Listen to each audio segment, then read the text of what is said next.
Halo, Assalamualaikum warahmatullahi wabarakatuh. Perkenalkan, saya Zulfa Aulia. Saya akan mempresentasikan tugas dari prinsip pembelajaran dan asesmen pada topik 2, koneksi antar materi. Yang pertama ada pengertian asesmen. Asesmen adalah proses pengumpulan dan pengolahan informasi untuk mengetahui kebutuhan belajar, perkembangan, dan pencapaian hasil belajar peserta didik, yang hasilnya kemudian digunakan sebagai bahan refleksi serta landasan untuk meningkatkan mutu pembelajaran.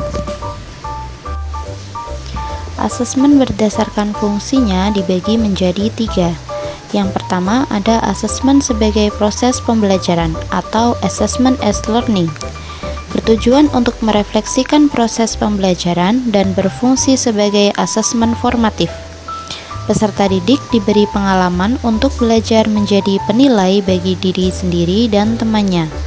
Jenis asesmen ini memiliki beberapa fungsi, yaitu untuk mendiagnosis kemampuan awal dan kebutuhan belajar peserta didik, sebagai umpan balik memperbaiki proses pembelajaran dan strategi pembelajaran, mendiagnosis daya serap materi, dan memacu perubahan suasana kelas. Kemudian ada asesmen untuk proses pembelajaran atau assessment for learning. Asesmen ini bertujuan untuk memperbaiki proses pembelajaran.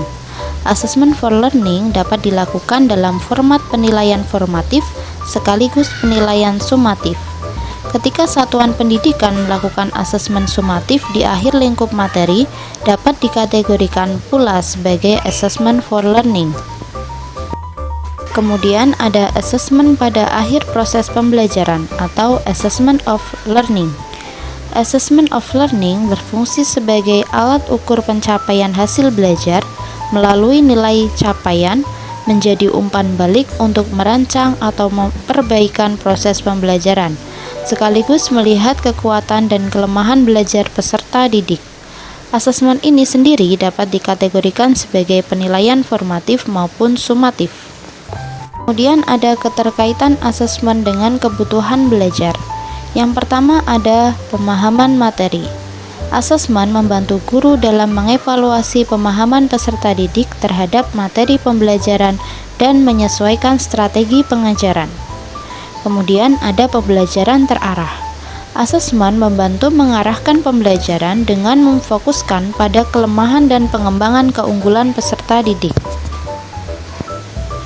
Selanjutnya ada penilaian kompetensi.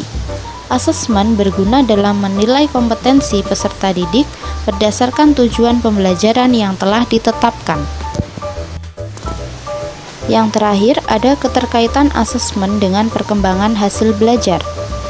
Asesmen adalah alat untuk mengukur dan memantau perkembangan hasil belajar peserta didik untuk memastikan pembelajaran berjalan efektif dan setiap peserta didik memiliki kesempatan untuk mencapai potensinya secara optimal.